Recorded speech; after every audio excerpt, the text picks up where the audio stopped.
अच्छा वफा दिलो तू तो हमरा प्यार के, अच्छा वफा दिलो तू तो हमरा प्यार के, पल भर में तोड़ दिलो दिल यार के। अच्छा वफा दिलो तू तो हमरा प्यार के, अच्छा वफा दिलो तू तो हमरा प्यार के, पल भर में तोड़ दिलो दिल यार के। अच्छा वफा दिलो तू तो हमरा प्यार के।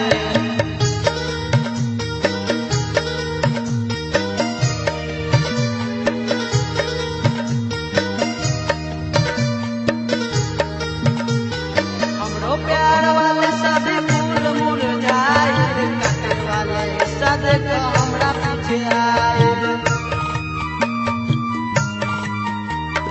हमरो प्यार वाले सभी फूल मुरझाए, काटे वाले सदे को हमरा पीछे आए।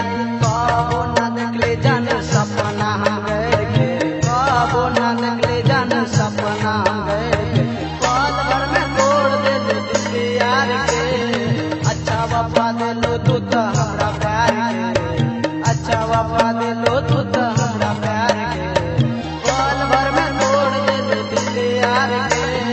अच्छा वफा दिलो तू तो हमरा प्यार के।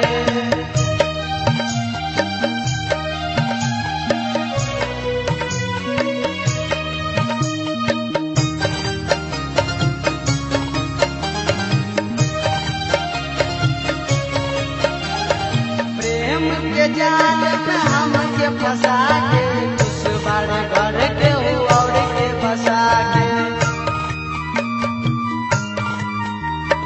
प्रेम के जाल में हमके फंसा के, उस बड़े घर के और के फंसा के।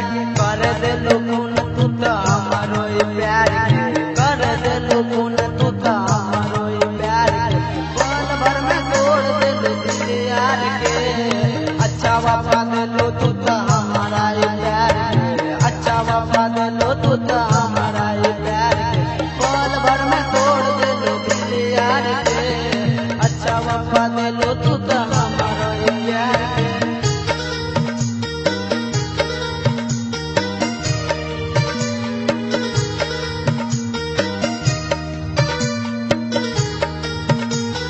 राइटर राम कुमार लिखले बगतिया, जीवछ दीवाना लगल बापिया। राइटर राम कुमार लिखले बगतिया, जीवछ दीवाना लगल बापिया। शंकर कैलाश दे करो बतार प्यार, अनिल रमाकांत दे करो बतार प्यार, पल भर में तोड़ दिलो दिल यार के। अच्छा वफा दिलो